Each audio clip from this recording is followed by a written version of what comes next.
While Martin Luther King was in the Birmingham jail because of demonstrations against segregation, 8 prominent Alabama clergymen, including the Episcopal Bishop of Alabama, published a letter in the local newspaper. The letter urged people to cease their support of Martin Luther King as he was inciting violence, despite the peaceful intent of the protests.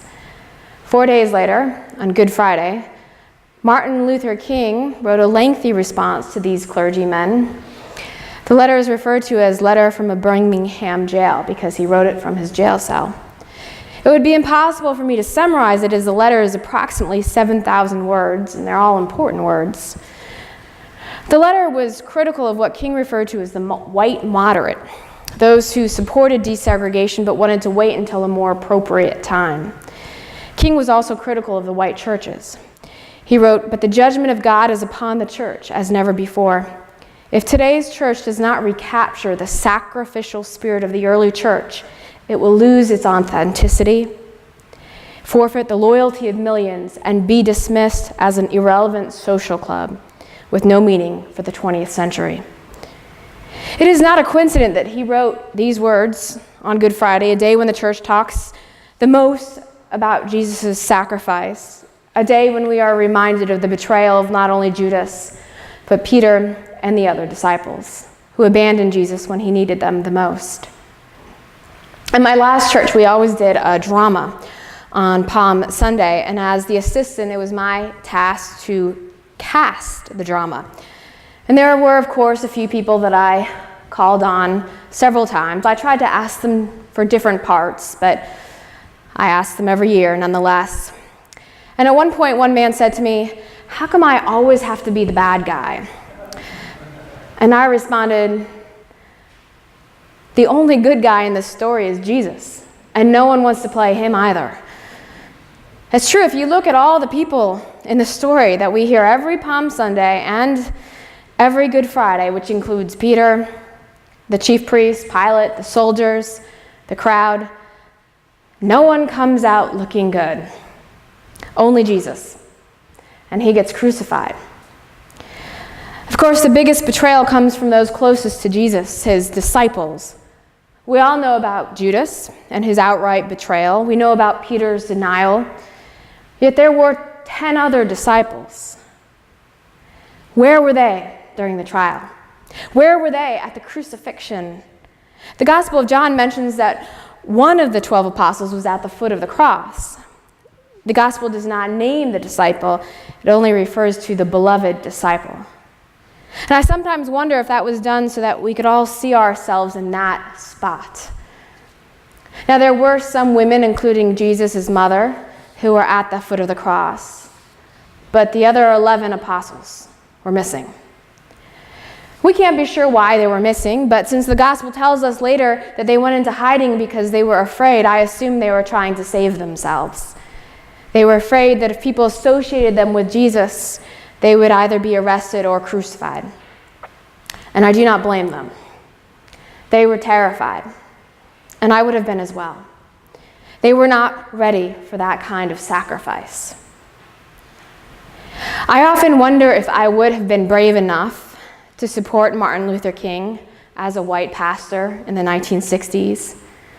I just heard a white pastor talk about the experience of having to flee in the night because his father, who was a pastor, had the audacity to work with African American pastors in the 1960s. His life was threatened, the life of his family was threatened.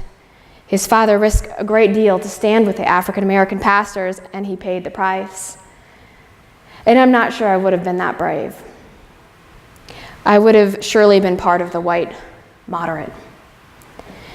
In the quote I read at the beginning of the sermon, King said that we need to recapture the sacrificial spirit of the early church. Yet we can see that before the early church was born, the leaders of that early church made a lot of mistakes. They weren't ready for sacrifice, not until after the resurrection. They needed to witness not only Jesus' sacrifice, but also the triumphant resurrection. It's hard to reclaim that sacrificial spirit because we have been comfortable for far too long in the church. Most people don't come to Holy Week service. Sometimes it's because of work or family makes that difficult, but sometimes because I think they would rather just skip over the sacrifice and rejoice in the triumph of the resurrection. We feel that the sacrifice already happened, and now we can just kind of enjoy the benefits of that sacrifice. Unfortunately, without the sacrifice, as Martin Luther King said, we forfeit our authenticity. If we cannot stand up for unpopular truths and marginalized groups, if we cannot stand up against injustice, then we are no longer the church that the early apostles created and ultimately died for. I'm not going to tell you what sacrifice looks like for you. Only you can know that. But for me, it means that I can no longer let fear determine my actions or reactions. I cannot constantly worry about what other people will think. Good Friday asks us all to consider what sacrifice looks like. Now, if you are already the kind of person who is good at speaking out and likes to tell it like it is, then doing that more is probably not sacrifice. For some of us, sacrifice will look like listening more and less talking. For some of us, it will be about speaking out more. Only you can know. You and God can know what that sacrifice looks like for you. But I can tell you one thing. If the sacrifice feels good and it's easy, it's probably not sacrifice. If it makes you a little sick and anxious, the way I feel right now, it just might be. While sacrifice is not easy, it is not the end. At the end, we have resurrection.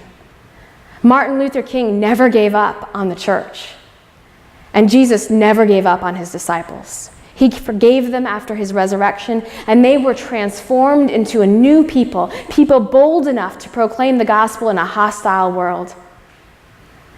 The last line of Martin Luther King's letter was, "Let us all hope that the dark clouds of racial prejudice will soon pass away, and the deep fog of misunderstanding will lift from our fear-drenched communities.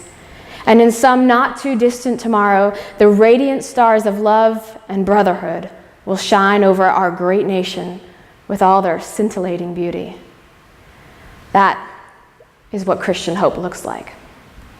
Amen.